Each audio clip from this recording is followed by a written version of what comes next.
Time for my vocal exercise. Holy shit. What up, you fluffy bastards? My name is Liquid Blitz, and today we are going to sift through all the new sexy information that just dropped about the upcoming second DLC for Battlefield 1, In the Name of the Tsar, coming in September. By the way, if you know me, you know I like going into detail, some hardcore, historic levels of historic detail. So if you think I'm rambling on too much, just use the timestamps on the screen to skip to whatever section you want to hear about. Anyway, let's do this. And let's do this in a nice logical order, because I like logic. Let's start with the basic stuff, the maps. But wait! Before I get to the Russian DLC maps, as many of you already know, there are two new maps coming out before that, nothing to do with the Russian DLC. They are, I believe, I'm going to butcher both of these names hard, but I believe they are Nivelle Nights, a very sort of open battlefield with lots of trees and trenches and so on, and I'm really going to butcher this one. Prise d'État, les French, prise d'État. And that is a city map, very, very similar to Amiens, or if that's French as well, and I think that's a French town, Amiens. I've got no idea. Both of these maps, Nivelle Nights and Prise d'État, are both night maps. They both look awesome in my opinion, and they're both only available to Premium Pass owners. It's not exactly clear if they're going to make these maps available to everyone over the course of the year, but probably not, and to be honest, they're probably going to keep pushing this Premium Friends feature quite regularly. Anyway, Nivelle Nights will be releasing at the end of this month, at the end of June, most likely alongside the June update, which, if the May update was anything to go by, it will literally be the last day of June. As for the second map, Prise d'État, I've heard some people say that July is looking likely. Now let's start with all the information you really came here for, all the details to do with the Russian DLC. There are 4 standard maps releasing with the DLC, but they're adding another 2 at a later time. Now I think they're going to do with those 2 maps what they've done for Nivelle Nights and Prise d'État. I think they're going to add them later on. Anyway, the 4 maps that we do know about. I'm going to go into quite a lot of detail here, so I don't blame you if you want to skip. I'm going to include some history for each map. And the first map is Lupkow Pass. Think sort of snow-covered ravines, blizzards, mountainous-looking terrain. The Battle of Lupkow Pass was fought between the Russians and the Austro-Hungarians, and it was actually a really strategic location because there was a railway tunnel that went through the mountain there. And this was obviously vitally important for sort of getting supplies to and from places. This tunnel was actually destroyed and rebuilt several times across both world wars. So for that map, definitely expect sort of harsh, snowy, blizzardy sort of conditions. And I wouldn't be surprised if they put that train railway line in effect by adding a train behemoth. I mean, that would be my guess. Anyway, the second map is called Albion. Now this was a coastal assault by the Germans of the West Estonian archipelago, just a giant island, basically. Albion was actually the name of the German operation, Operation Albion. Unfortunately, after 2 failed attempts, the Germans were finally successful in capturing the island, and they took 20,000 Russian prisoners. That's a seriously large amount of people. And they captured 100 big-ass guns. But more on those big-ass guns later in the video. It's known for a fact that this map will have planes, and it will have a dreadnought behemoth. Moving on to map number 3, Galicia. Think sort of open countryside, autumn/wintry conditions, barns, windmills, that sort of setting. Galicia is a region on the border between Ukraine and Poland, and in the early stages of the war in 2014, the Russians basically overran the place completely. After a very chaotic battle, I might add. That being said, later in the next year, 1915, they were then completely crushed and pushed out by a combined German-Austro-Hungarian force. So first of all, Russians sweep in 1914, and then the Germans and the Austro-Hungarians sweep back in 1915 and take it over again. And then, and this is relevant to Battlefield 1, in the next year, 1916, the Brusilov offensive happened. The Brusilov offensive, awesome pronunciation, that it was considered Russia's greatest feat of strength in the entire war, and is considered one of the most sort of lethal and costly offensives in world history. Suffice it to say that Galicia saw some of the heaviest fighting in the entire war. As for Battlefield 1's sort of take on the events, expect to see like loads of cavalry, planes, there's a train behemoth, because I saw that in one of the screenshots. So yeah, loads and loads of action. That should be a fantastic map. I'm probably looking forward to that map more than any of the other 3. Anyway, finally we have map number 4, Brusilov Keep. This map is set in a small, snowy mountain town. After the Russians kicked ass and took names in Galicia, like I just talked about, they advanced so far, they advanced right up into the Carpathian Mountains and crushed the Austro-Hungarian forces that were camped there. After only 2 weeks, apparently, official sources said that 90,000 were killed. In 2 weeks, just from that offensive alone. Across the entire offensive, not just the 2 weeks, but across the entire time, they say that 75% of the Austro-Hungarian forces were killed there, most dying from things like frostbite and just exposure, among other things. So the Austro-Hungarians up in the Carpathian Mountains did not have a good time, seriously. It's like that old saying, if you want to beat the Russians, you better pack some winter clothes. Anyway, in this map, the only sort of confirmed vehicle we'll see are horses, cavalry. That's the only thing we can see from the screenshot.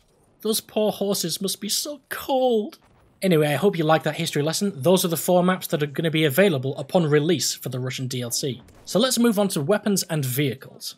In the first DLC, the French DLC, we were given 5 guns and a few melee weapons. Basically, 1 gun for each class except Assault, which had a new shotgun and a carbine. Well, it's looking like the Russian DLC, it's looking like we are getting 11 new weapons. Now, they haven't made it 100% clear whether or not those 11 include the melee weapons, but it's looking so far like it doesn't. The language they used specifically was 11 weapons together with the new melee weapons and a grenade. And that makes me think it will actually be 11 guns. That being said, that may well include like a pistol or 2 and like a new tanker weapon, pilot weapon, etc. So they won't all be primary weapons for the main classes. Now, as for specific weapons, there are 3 confirmed weapons. The first confirmed weapon makes me so happy! It's the Mosin Nagant. I've been talking about it for months and it's finally confirmed. It's finally here! Its full name is the Mosin Nagant M91 rifle, and it was the standard issue bolt-action rifle for Russian scouts. I'm so happy it's coming. Finally. Anyway, moving on from my tears, the second confirmed weapon is the Parabellum MG1417 for the support class. Now, the 1417 is an improved version of the regular MG14, and that in itself was a redesign of the original MG08, and that's the heavy machine gun that the Sentry Elite class uses. The MG14 was a German machine gun, and the 1417 was an improved version. It was basically lighter, it had better controls, and it had a mounting rail on the top so you could mount a telescopic sight on it. So in Battlefield 1, we are most certainly going to see a telescopic variant for this weapon. Now, the third confirmed weapon. It's confirmed in that we know it's a double-barrel shotgun and it's in the game, but we don't know the manufacturer and we don't know what class it's for. It's most likely, at 90% chance, it's for the Assault class, but it could well be a new shotgun for sort of the tanker and pilot class as well. We don't know yet. And that's all we know for weapons, so we're going to have to wait and see to find out what the rest are.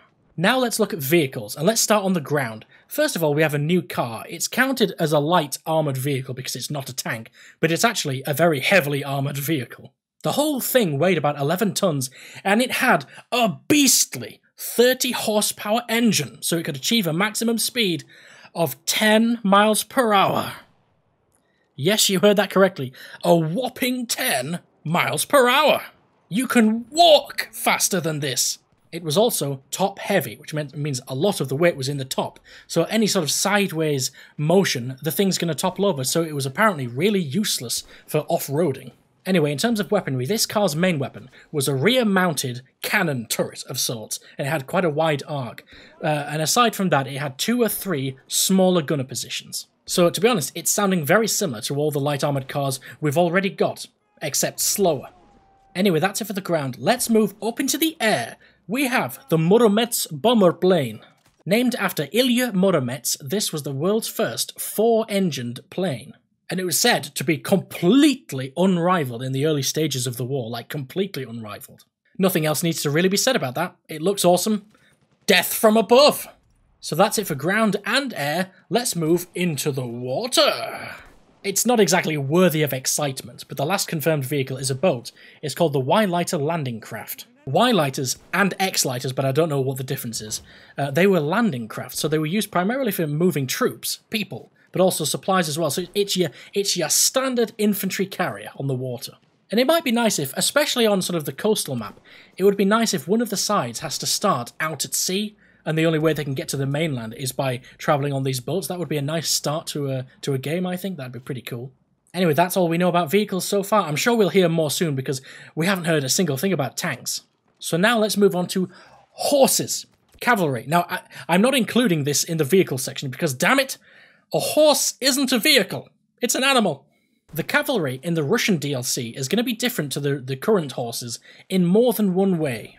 Firstly, they have a new weapon, the lance, which is basically a sort of spear that you can use to unrealistically blast your enemies off their feet. Sounds like fun to me, but if you thought the sword had a long reach, Jesus Christ, the lance is going to be ridiculous. The lance can only be longer. Anyway, secondly, to do with the cavalry, they are adding or updating horse movement. They use the exact words, master the all-new lance and evolved horse move set. So hopefully that means sort of sidestepping horses and not getting caught on every little rock and pebble on the floor. Now, moving on to the next section, there's a new game mode coming in the Russian DLC called Supply Drop. What we know about this game mode is that periodically planes will fly in and airdrop, and I'm quoting this, everything needed to outgun and outscore your opponents. Now, most people take this to mean it's going to drop sort of health packs and ammo packs and weapons of some sort. This game mode is meant to highlight the scarcity of supplies on the large Eastern Front. So many of the fights there were fights for resources. It's been said that elite classes are going to be part of the airdrop in one way or another, and some people also believe that vehicles may well be dropped in some of these airdrops as well, so this sounds like an interesting game mode. As for the scoring system, it's anyone's guess at this point, but it's looking like it's either going to be one of two things. Number one, capturing points, which is going to be much easier with the aid of these supply drops, especially if you get like elite classes and vehicles. Or less likely, two, it's going to basically be team deathmatch, and obviously these supply drops are just going to help immensely. But most likely it's going to be the capturing the points idea.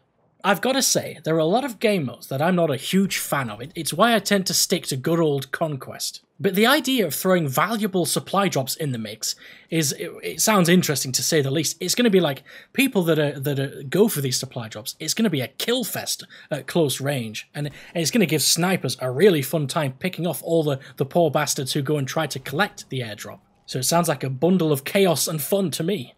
Anyway, moving on to the next section, we have a new stationary weapon. Now, I'm not talking about some poxy little shell cannon thing on the floor manned by one person. I'm talking about this seriously huge god cannon.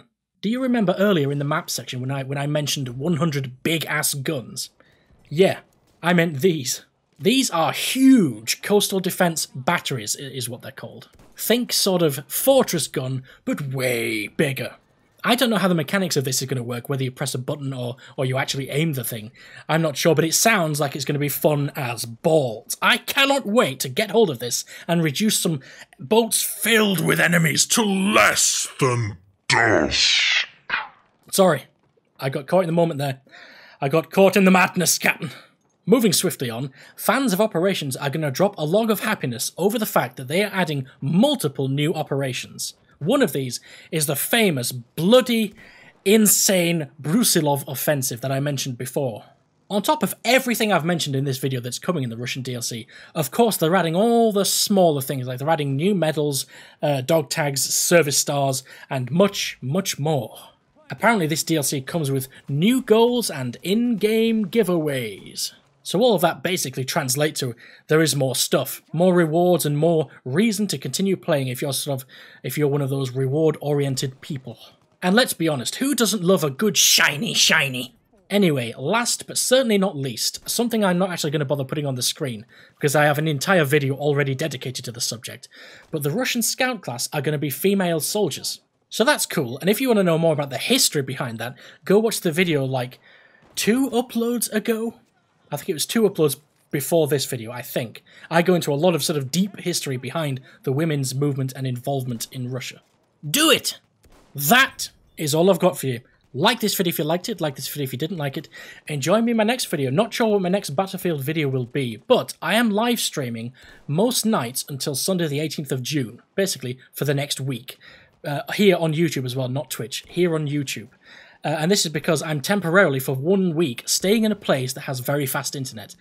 Fast enough for me to live stream, and I can't do that where I live most of the time. So if you feel like watching someone play shit on Battlefield 1, come check out one of my live streams this week. I'm streaming sort of between 8 PM and midnight UK time, and I'm not going to sit here and try and work out all the time zone conversions. So if you feel like watching a live stream, come check it out. Liquid Blitz, out! Bye.